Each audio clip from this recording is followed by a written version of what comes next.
Several opposition parties have claimed about the US intervention in Sri Lanka and that the US is supposed to or trying to establish a US military base in Trincomalee, so on and so forth. My attention today would be around the international intervention altogether, whether it is only the United States that is trying to intervene in the matters pertaining to Sri Lanka.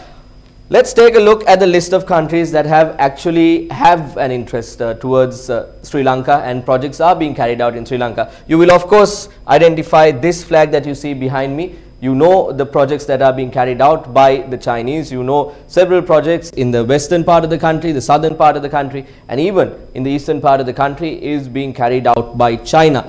Now, whether the Chinese intervention towards Sri Lanka is done solely based on a goodwill basis, or whether it is done so that China can advance itself in the region, is up to the general public to decide. Let's move on to the other country. You also know that India also has several major projects that are being carried out in the north as well as in the south, and there are discussions. The Prime Minister of the country has hinted on several airports, especially the Palali airport, discussions about them, and the Mattala airport being given to India for different reasons. So three countries we know now that are having certain projects that are being carried out in Sri Lanka: USA, China and India. When you move on to see the other countries, you also see in the recent times in the newspapers, we saw that Japan is also interested in carrying out certain joint ventures in Sri Lanka, especially in the Trincomalee area with regard to certain new ventures that are being done together with India. So we also know that China,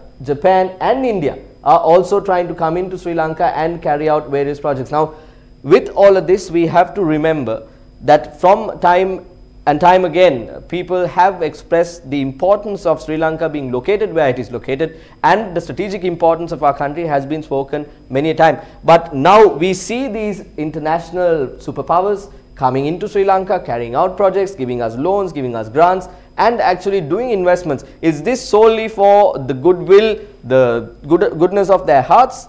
It's up to the general public to decide. Another new country that we see coming into the country is Norway. You know that Norway is a country which has high technology when it comes to marine exploration, and we also saw recently a ship of Norway coming near the Sri Lankan waters and carrying out a survey in the Indian Ocean within close proximity to Sri Lanka, and the findings were published out as well. So again, another new country that comes looking into the matters, intervening in the matters of our country, be it for scientific reasons, be it for economic reasons, be it even for political reasons, are these a few countries, at least in the recent past. Now, let me drag your attention to 1987. This picture was when the 1987 Indo-Lanka Accord was signed between the two nations, India and Sri Lanka. Now, even though many of us would not have been alive at that time, the people who were alive rather, would remember the situations that transpired. That this picture also says a big story when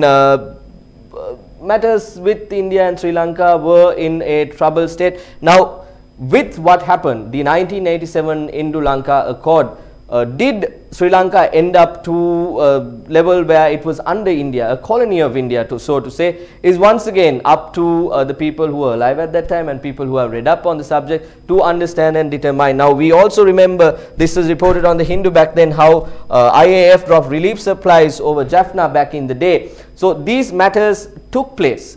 This was one example where a foreign nation came in, had an agreement, had an accord with our country, and this is how things ended up for our country. Now, we also see at present that there are various accords being signed, various agreements are being spoken of. So when we compare these incidents from the past with all of the superpowers that I just mentioned, be it the United States of America, be it China, be it India, be it Japan, and be it even countries like Norway from the west, can we at the end of the day call ourselves a republic in another 2 years, in another 5 years, in another 10 years? Will we be able to celebrate? We are going to celebrate our National Day, our Independence Day on the 4th of this month, on Monday.